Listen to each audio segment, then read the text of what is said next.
সোমবার ভোরবেলায় দক্ষিণ ইসরায়েলের শান্ত শহর ওফাকিম অন্ধকার ঘরে নিঃশব্দে ঝুলে ছিল এক রিজার্ভ সেনার নিথর দেহ। তার পরিচয় মৃত সেনাদের দেহাবশেষ শনাক্তকারী ইউনিটের সদস্য। সেনাবাহিনী নিশ্চিত করেছে এটি আত্মহত্যা। এটাই প্রথম নয়। গাজা যুদ্ধ শুরুর পর এমন ঘটনা ঘটেছে প্রায় 50টি।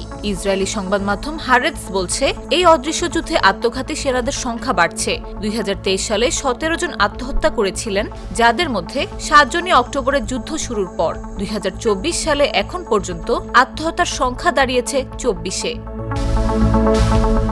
এই সেনারা যুদ্ধের ময়দানে নেই, কিন্তু যুদ্ধ তাদের ঘিরে রেখেছে ঘরে, মনে আর রাতের ঘুমে।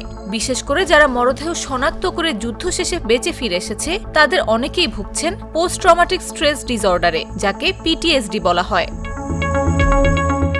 সেনা পুনর্বাসন কেন্দ্রগুলোতে প্রতি মাসে ভর্তি হচ্ছে শত শত মানসিকভাবে বিপর্যস্ত সৈনিক, কিন্তু ঘাটতি রয়েছে প্রশিক্ষিত মনোরোগ বিশেষজ্ঞ, মনোবিজ্ঞানী ও কাউন্সিলরের। সেনাদের এসব আতঙ্কের পেছনে রয়েছে এক ভয়াবহ পটভূমি, গাজা যুদ্ধ। অক্টোবর 2023 থেকে এ পর্যন্ত নিহত হয়েছে 898 ইসরায়েলি সেনা, আহত 6134। কিন্তু অভ্যন্তরীণ অভিযোগ বলছে এই সংখ্যা আরও বেশি। অন্যদিকে গাজার স্বাস্থ্য মন্ত্রণালয় জানায়, ইসরায়েলি হামলায় প্রাণ হারিয়েছেন 60,000-এর বেশি ফিলিস্তিনি। পুরো অঞ্চল পরিণত হয়েছে ধ্বংসস্তূপে। মানবাধিকার সংস্থা বেথসেলেম ও Physicians for Human Rights Israel বলছে, এটা কোনো যুদ্ধ নয়, এটি মূলত গণহত্যা।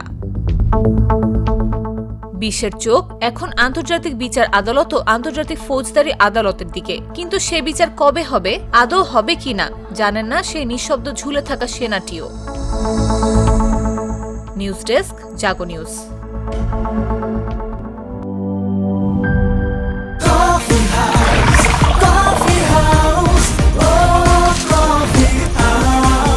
কফি হাউস, প্রতি চুমুকে আড্ডা জমে।